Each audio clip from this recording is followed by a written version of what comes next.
दान का विशेष महत्व है। शरीर पर तिल के तेल की मालिश, शरीर में तिल के तेल की मालिश, तिल जल से स्नान, तिल जलपान तथा तिलों के पकवान की इस दिन विशेष महत्व है। विधि पूर्वक यह व्रत करने वाले को रोगों से मुक्ति मिलती है और सुखों में वृद्धि होती है। महर्षि पुलस्त से पूछा, हे महाराज, मृत्युलोक में मनुष्य ब्रह्म हत्या आदि अनेक महापाप करते हैं, पराये धन की चोरी और दूसरों की उन्नति को देखकर ईर्ष्या करते हैं तथा अनेक प्रकार के व्यसनों में फंसे रहते हैं, फिर भी उन्हें नरक प्राप्त नहीं होता है। इसका क्या कारण है? न जाने वे कौन सा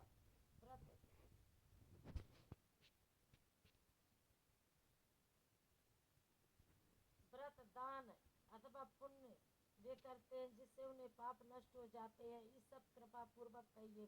पुलस्त मुनि कहने लगे, हे राजन, आपने अत्यंत सुंदर प्रश्न पूछे। संसार में जीवों का कल्याण होगा। ब्रह्मा, विष्णु, रुद्र तथा इंद्र आदि भी इस गुप्त भेद को नहीं जानते, परंतु संसार के भलाई के लिए आपको सुनाता हूँ। माघ मास के लगते ही स्नान आदि से शुद्ध हो, इंद्रियों को वश में करके काम, क्रोध, लोभ, मोह, अहंकार, ईर्ष्या, अभिमान आदि त्याग कर भगवान का स्मरण करना चाहिए। मनुष्य पुष्य नक्षत्र में गोबर, कपास, तिल मिलाकर उससे कंडे उपले बनाने चाहिए। उस उपलों से 108 बार हवन करना चाहिए।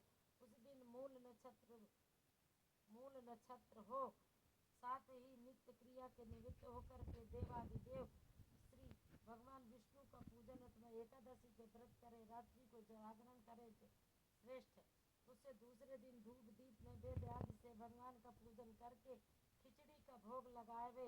भगवान विष्णु का पूजन करके पेठा, नारियल, सीताफल और सुपारी सहित अर्घ देते हुए विनय करे, हे भगवान, आप दीनों को शरण देने वाले तथा इस संसार सागर में फंसे प्राणियों का उद्धार करने वाले हैं। हे पुंडरीकाक्ष, आप लक्ष्मी सहित इस पुण्य अर्घ को स्वीकार करें। इसके पश्चात जल से भरा हुआ कुंभ मैंने घड़ा ब्राह्मण को दान करे। उस समय ब्राह्मण को श्यामा, गौ और तिल पात्र देना आदि उत्तम होता है। तिल स्नान और भोजन दोनों ही श्रेष्ठ है। इस प्रकार के जो मनुष्य जितने तिलों का दान करता है उतने ही 1000 वर्ष स्वर्ग में वास करता है। तिल मिश्रित जल में स्नान, तिलों का उपटन, तिल मिश्रित सामग्री और भोजन में तिलों का प्रयोग तथा तिलों का दान, यह 6 प्रकार के कार्य करने से खट शिला कहलाते। इसके करने से अनेकों प्रकार के पाप नष्ट हो जाते। इतनी कथा कह करके पुलस्त आज कहने लगे कि एक समय नारद जी ने भगवान विष्णु से यह प्रश्न पूछा था और भगवान ने षटतिला एकादशी का जो महात्म नारद जी से कहा था, ये तुमसे मैं कहता हूँ।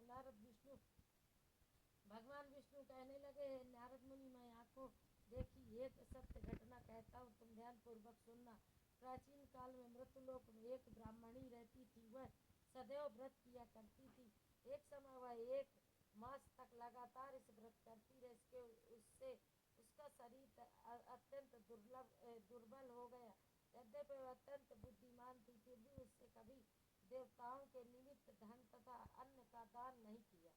इससे मैंने सोचा कि ब्राह्मणी ने व्रत आदि से अपना शरीर शुद्ध कर लिया और इसको विष्णु लोक तो मिल ही जाएगा, परंतु इसने कभी भी अन्न का दान नहीं किया। इससे इसकी तृप्ति होना कठिन है। ऐसा सोचकर मैं एक भिखारी बनकर मृत्यु लोक में उस ब्राह्मणी के पास चला गया और उससे भिक्षा मांगी। वह बोली, हे महाराज, आप यहाँ किस लिए आए?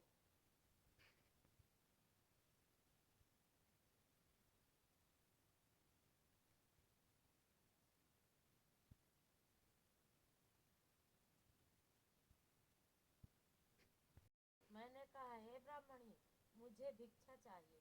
इस पर उसने एक मिट्टी का ढेला मेरे भिक्षा पात्र में डाल दिया। मैं उसे लेकर स्वर्ग लौट आया। कुछ समय बीतने पर वह ब्राह्मणी शरीर त्याग करके स्वर्ग में आई। मिट्टी का दान करने से उसे ब्राह्मणी को स्वर्ग में सुंदर महल मिला, परंतु उसके अपने घर को अन्यादि सामग्रियों से शून्य पाया, तो वह मेरे पास आकर बोली, हे भगवान, मैंने तो अनेकों व्रत आदि द्वारा आपकी पूजा की, परंतु फिर भी मेरे को घर अन्न से शून्य क्यों है। मैंने कहा, पहले तुम अपने घर जाओ, देवताओं के निमित्त तुम्हें देखने के लिए आएंगे, उससे खटतिला एकादशी का पुण्य और विधि सुन लेना, तब ही द्वार खोलना। भगवान के ऐसे वचन सुनकर वह अपने घर तो आ गई। वह देव स्त्रियां आई और उससे द्वार खोलने के लिए कहा, तो ब्राह्मणी बोली है कि आप मुझे देखने के लिए आई हैं, तो सबसे पहले खटतिला एकादशी का महात्मा कहिए। तब उसने एक देव स्त्री ने खटतिला एकादशी का महात्मा कहा और सुनाया। ब्राह्मणी ने के महात्मा सुनकर घर का द्वार खोल दिया, और देवांगनों ने देखा कि वह न तो गांधवी है और न ही असुरी, वरन सांसारिक वृद्धा है। उस ब्राह्मणी ने ऋषियों देवियों से कथा अनुसार खटतिला एकादशी का व्रत किया। उसके प्रभाव वह देख कन्याओं के समान सुंदर और रूपवती हो गई, तथा उसका घर अन्न आदि सामग्रियों से भरपूर हो गया। बोलो वृंदावन बिहारी लाल की जय।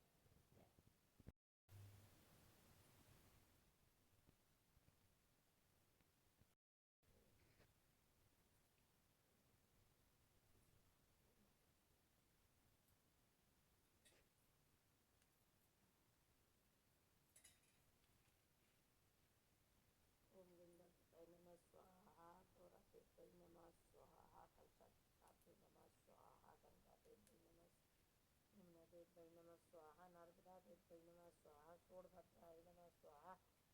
ओम नमः शिवाय स्वाहा, ओम नमः शिवाय स्वाहा, ओम नमः शिवाय स्वाहा, ओम नमः शिवाय स्वाहा। शांतादेव्यै नमः स्वाहा, दुर्गादेव्यै नमः स्वाहा, महालक्ष्मी देव्यै नमः स्वाहा, कुलदेवताभ्यो नमः स्वाहा, ग्राम देवताभ्यो नमः स्वाहा, स्थान देवताभ्यो नमः स्वाहा, सर्वेभ्यो ब्राह्मणो नमः स्वाहा, सिद्धिबुद्धि श्री महागणपताय नमः स्वाहा।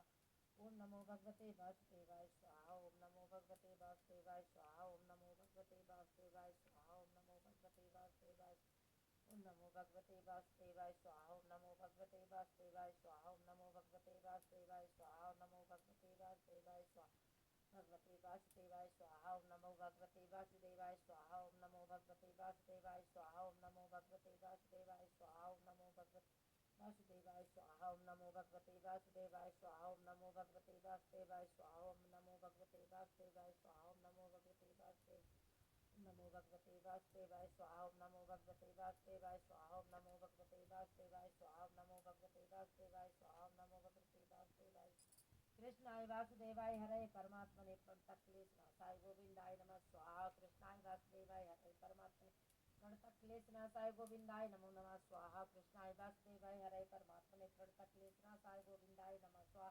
रामाय रामभद्राय रामचंद्राय वेदसे रघुनाथाय नाथाय सीताय पतये नमः स्वाहा। श्री राम राम रघुनंदन राम राम, श्री राम राम भट्टागत राम राम, श्री राम राम नरकटक राम राम, श्री राम राम शरणम स्वाहा। माता रामो मात पिता रामचंद्र, स्वामी रामो मात सखा रामचंद्र, सर्वस्व में रामचंद्र दयालु नारायण नय जाने न जाने स्वाहा। दक्षिणे लक्ष्मण शिवामी चारु जनकात्मजा पूर्तो मारु तरस्तम वंदे रघुनंदनम स्वाहा। ओम भूर्भुवस्सुतस्वितुर्वरेण्यं भर्गो देवस्य धीमहि धियो यो न प्रचोदयात् स्वाहा। ओम भूर्भुवस्सुतस्वितुर्वरेण्यं भर्गो देवस्य धीमहि धियो यो न प्रचोदयात् स्वाहा। ओम ऐं ह्रीं क्लीं चामुण्डाय विद्महे स्वाहा, ओम ऐं ह्रीं क्लीं चामुण्डाय विद्महे स्वाहा, ओम ऐं ह्रीं क्लीं चामुण्डाय विद्महे स्वाहा, ओम ऐं ह्रीं क्लीं चामुण्डाय विद्महे स्वाहा।